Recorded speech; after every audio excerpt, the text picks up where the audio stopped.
arrived in Vinduk and the telescope is all in one piece. The adventure begins, and now we're going to make our way inside and see if our baggage has made it this far with us or if it got lost in Frankfurt. And then we hopefully get picked up and taken to Kiripotib. Off we go. Okay guys, we are through health and immigration, and all our baggage was there, which is great. Yeah.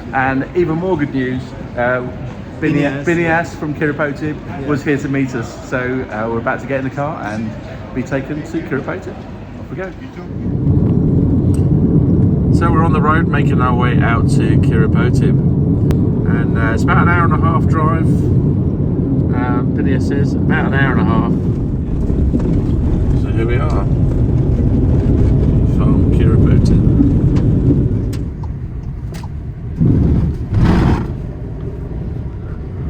Abigail is waiting for us with the welcome news. That's nice.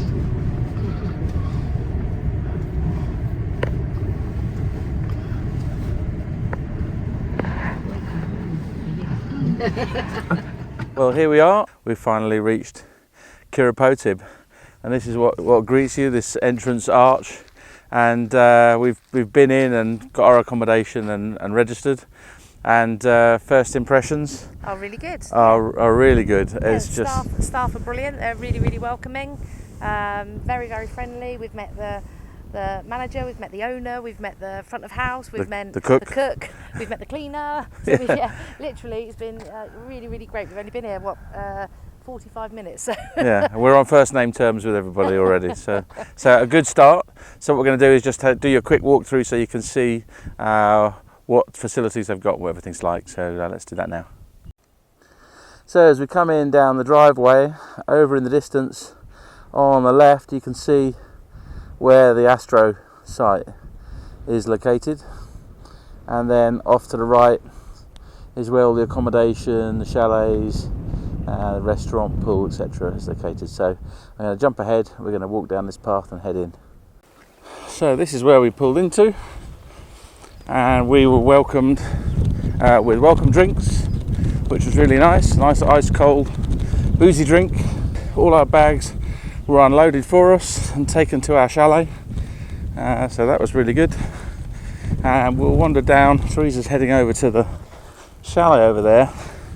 I'm first just going to wander down this way and show you the reception, the pool area, the bar, etc. Okay, so we're heading down towards the sort of central hub of Kiripotib. Let's have a little look what we've got here.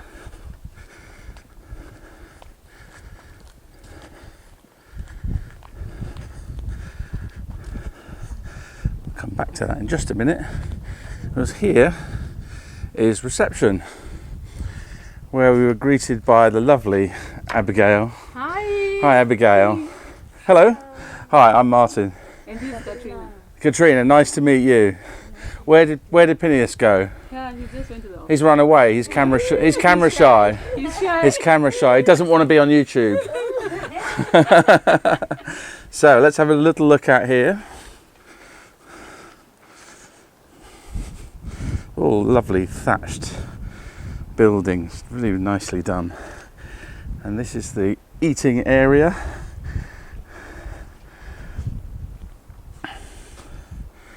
And the bar. And then right next to the bar we've got a nice seating area with a fire pit. This looks like a place for social gatherings, I would say. And then a nice looking, very blue swimming pool. I don't quite know how cold it is yet. I guess we'll find that out in a little while.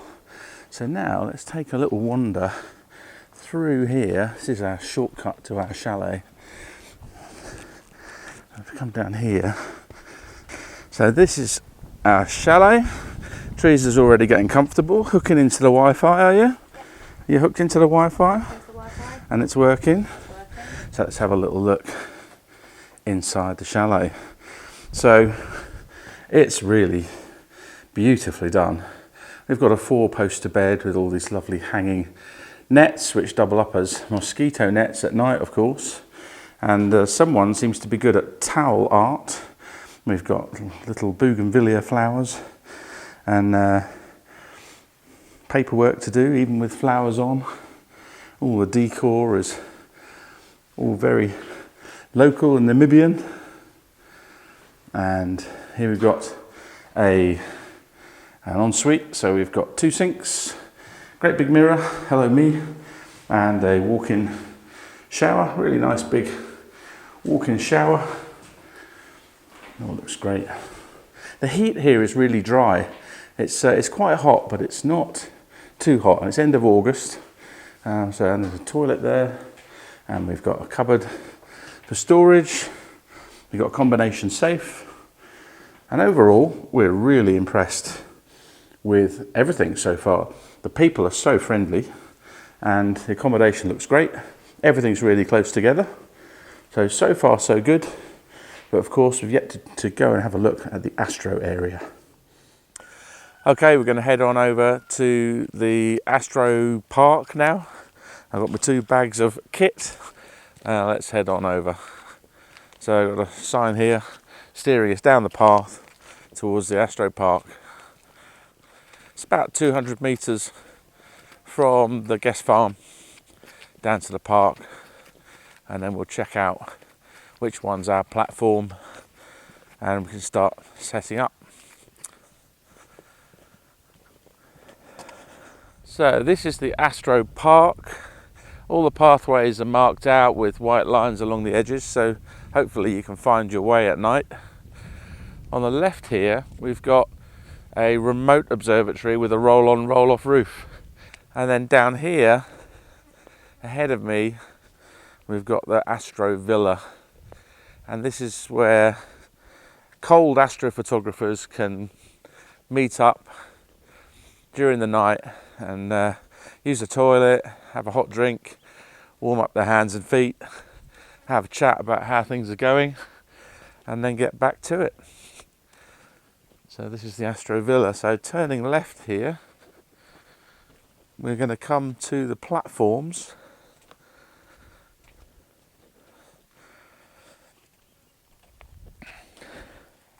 So behind me are all the different platforms, and I'm on a solo platform because I'm using my own kit.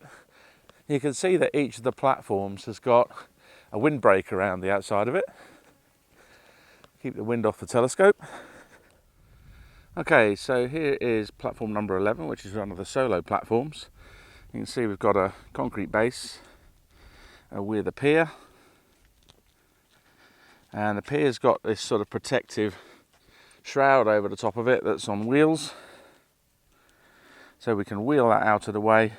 That's just there to protect the gear during the day, and I'll have a bag over the top of the kit as well, and then this, and we've got a table and chair for me to sit and operate from, and then this windbreak pretty much all the way around. So what I'm going to do is wheel away the windbreak. Just hand over the camera.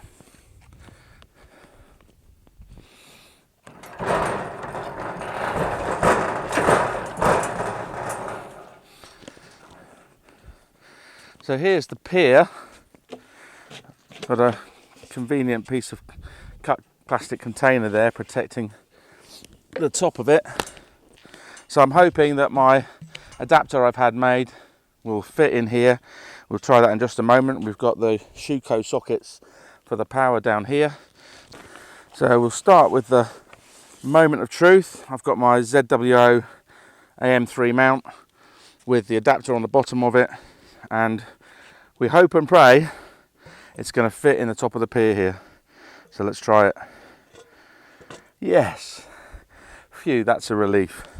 I believe south is over there somewhere. So I'll just nip up these bolts here to secure it. We'll tighten those up in a little while with some pliers. And I've already set the mount to 23 degrees, so it's roughly where it needs to be. And now I can start fitting the rest of the gear. There you go. Hopefully we'll get a little blue light. You can't see that from there. But we have power. So we've got 240 volts, 50 hertz AC. And that's great. So that will power the monitors and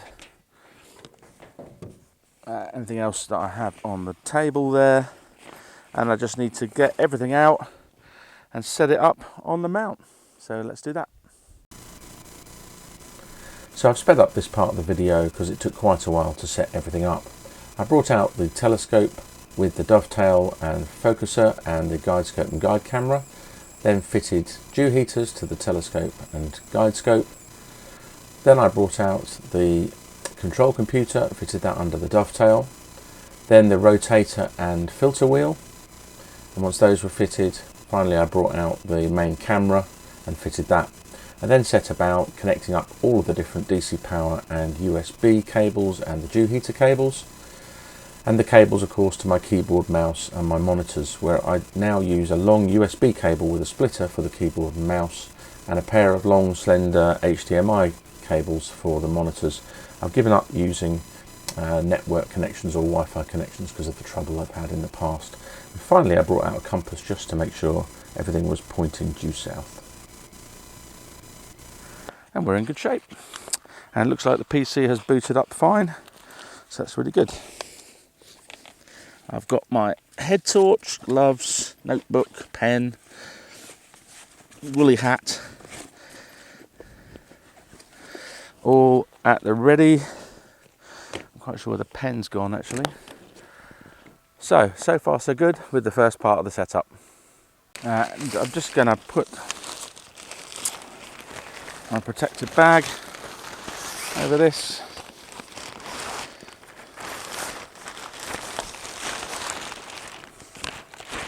That fits really nicely. And I can just pull the drawstring down there so that it doesn't blow off in the wind. I'll come back when the sun's set a little bit. So as the sun sets over there in the west, I'm just about ready to start my first imaging session ever in Namibia. And let's hope my focusing is better than it is in my video creation. So I've started my first sequence, and Nina has waited for the sun to set, which it just has, and it's just started cooling the camera down. So far so good. Just looking at my sequence here, it's going to cool the camera down to -15, then wait for the sun to go to -6 degrees, and then it's going to invite me to take the dust cap off, run an autofocus, and then we'll unpark the scope and do a 3-point polar alignment. So my sequence is running, and we are actually through the whole of the setup part of my Nina sequence, and we are into the Carina Nebula part. So we're doing slew, center and rotate on the Carina Nebula right now,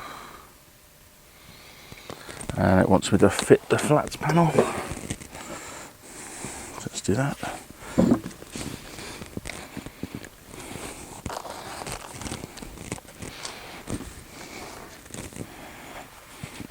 The reason I actually slew and center first before I do the flats is because changing the rotation angle can affect the position of dust motes, depending on exactly where those dust motes are. So I like to do flats separately for each target that has a different rotation angle. So I'm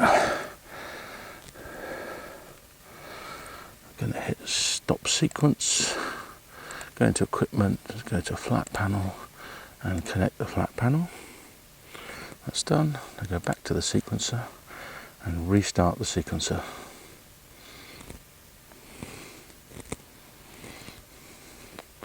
So the flat panel is on, it's set its brightness, and it's now going to take 15 exposures with an S2 filter.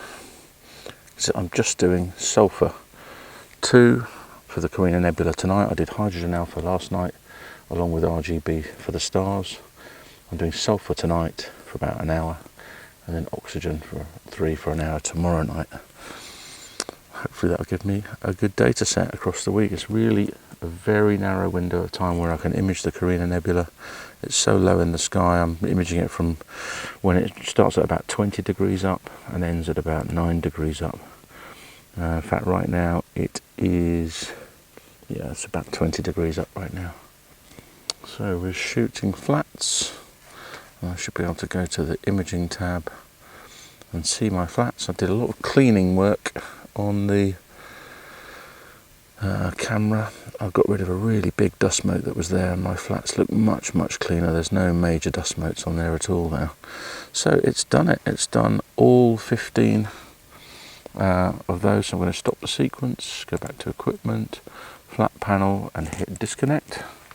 Disconnect the flat panel, and I can now remove it. So I can unplug it USB and unplug it from the power, and then take it off the front of the telescope. That's done. I've now got my flats for tonight for the Carina Nebula, which will be different from yesterday because I've got rid of that big lump of dirt. I can now go back to the sequencer and restart it. So I'll start the sequence, and it's now waiting for the sun to be 15 degrees below the horizon. It's currently 10.6 degrees below, so that's going to take a little while. It will then switch to the S2 filter, run an autofocus, and then start imaging on S2 and keep doing it, 5-minute exposures, and keep doing it until the Carina Nebula is less than 9 degrees above the horizon.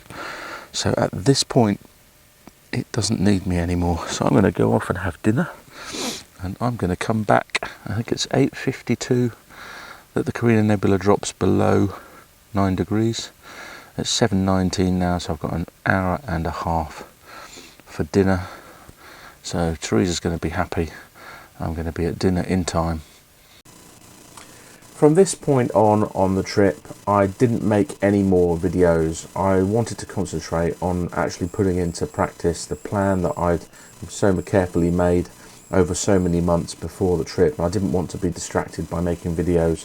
In any case, I don't think you'd want to sit through hours and hours of me mumbling to myself doing my imaging. I think you get the general idea now. So I followed my plan night after night, and everything went really well. After 2 nights, 5 more astrophotographers turned up, a lot of them from Germany, but some from Belgium and Holland.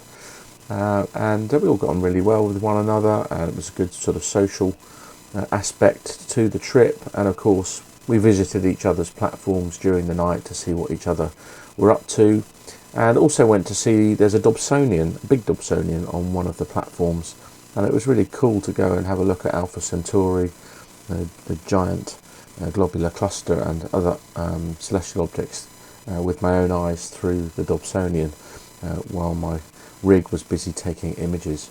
So the week went really very well. I didn't really have any particular problems, and the next part of the video is shot on the very last day after everything was packed up, where I've just basically gone for a walk in the Astro Park with Teresa filming, and just wanted to sort of relay back to you at the end of the week all about the whole experience, what it had been like, just to let you really know a lot of key things, especially if you're thinking of doing a trip like this, a lot of things that we found to do with safety, etc. So hopefully you'll find my ramblings at the end really quite interesting and informative about the whole trip. So we'll jump forward right now to a couple of hours before we left Kiripotib to head home. So yeah, it's been a great week. I've imaged every night. I've followed my plan.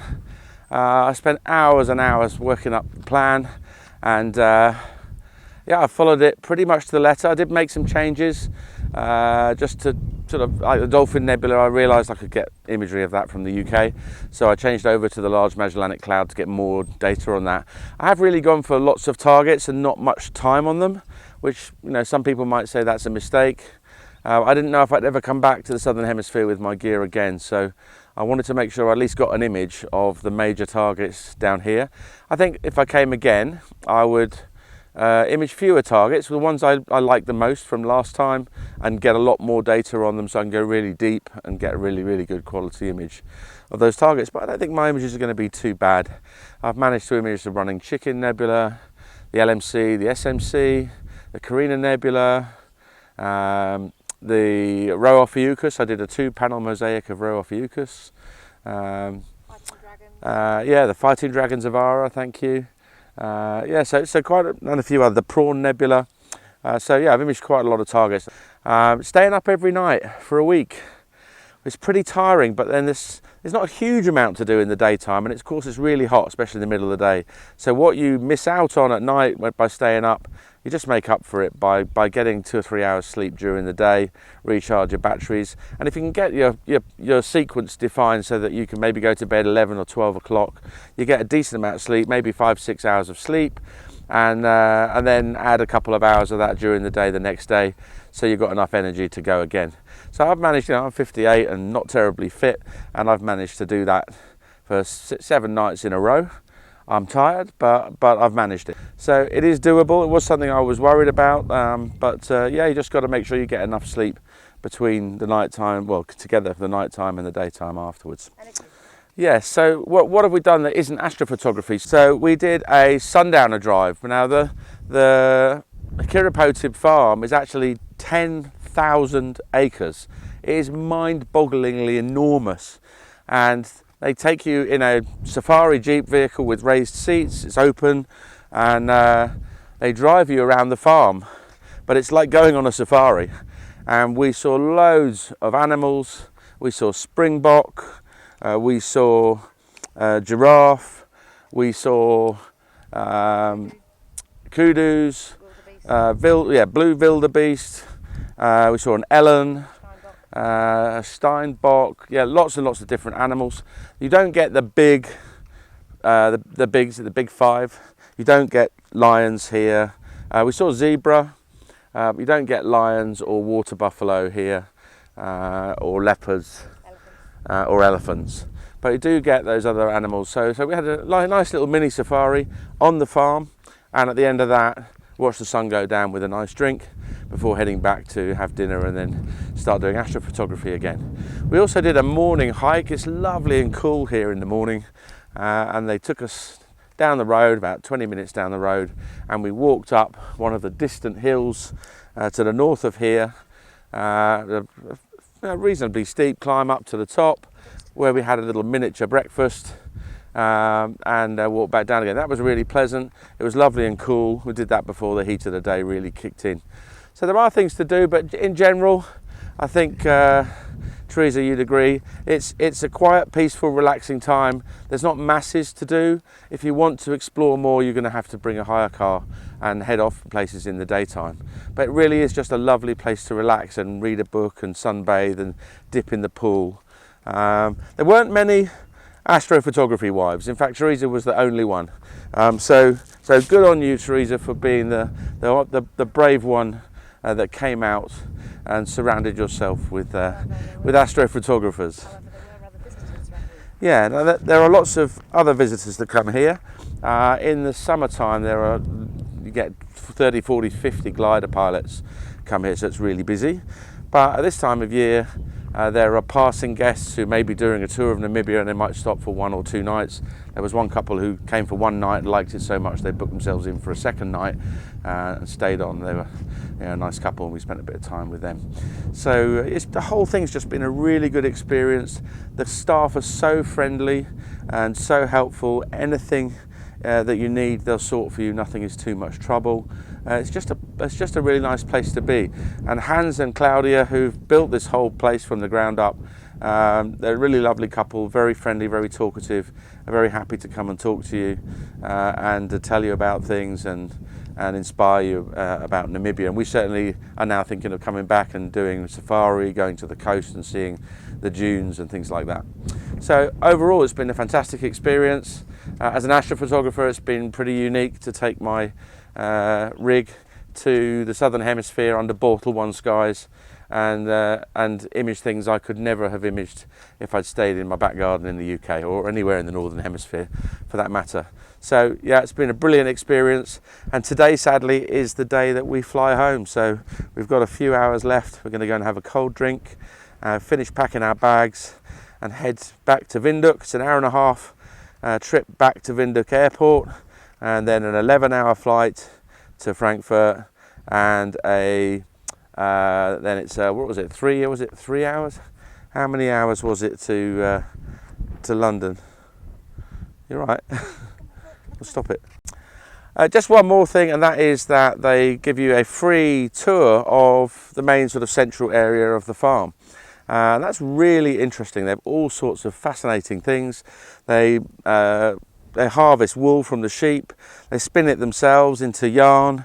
They dye the yarn into different colours, and then they have some very skilled people with weaving machines making all sorts of beautiful rugs, all sorts of different designs, and they build rugs bespoke for customer to a customer spec. So that was fascinating. They've got a charcoal cooler. It's like a larder that cools itself without any electricity at all.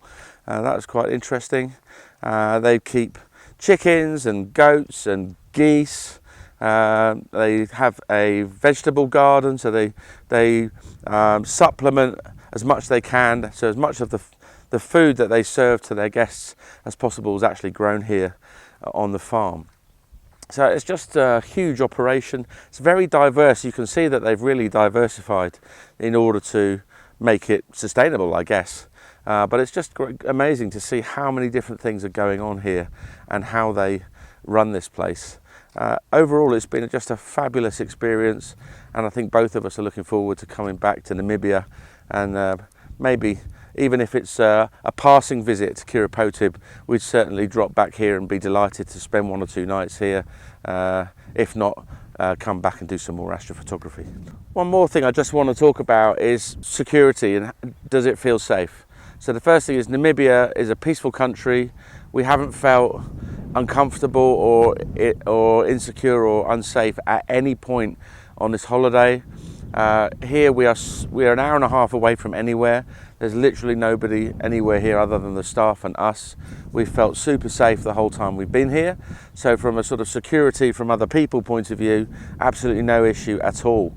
And of course the other thing is wildlife. So you're walking out here at 2 o'clock in the morning in pitch dark. Is it safe to do that? Well, firstly, there's no predators here that are going to attack a human. The only thing that's irritated is the odd mosquito. And we wear repellent to deal with that. There are scorpions and snakes in Namibia. Neither of us have seen a scorpion the whole week. Not a single one. They tend to hide under rocks, so unless you go turning rocks over, you're not going to see one. Snakes, well, we have seen a couple of snakes. They were both sand snakes, sort of very slender snakes that move quite quickly. Yeah, it was just a sort of, oh, it's a snake, and watched it shoot off, and that was that. And that was during the daytime. Haven't encountered anything like that in the dark at all the whole time I've been here. So overall, really no issues at all, and it feels super safe walking out here between the white lines on the path. And of course you can have your head torch on, preferably red, and you can see where you're going, so you don't, you're making sure that you're not stepping on something. But I've never seen anything on the path that I wouldn't want to step on. So from that point of view, yeah, Namibia, not a problem. So next time I see you, I'll be back in my study in the UK playing with all the data. Clear skies.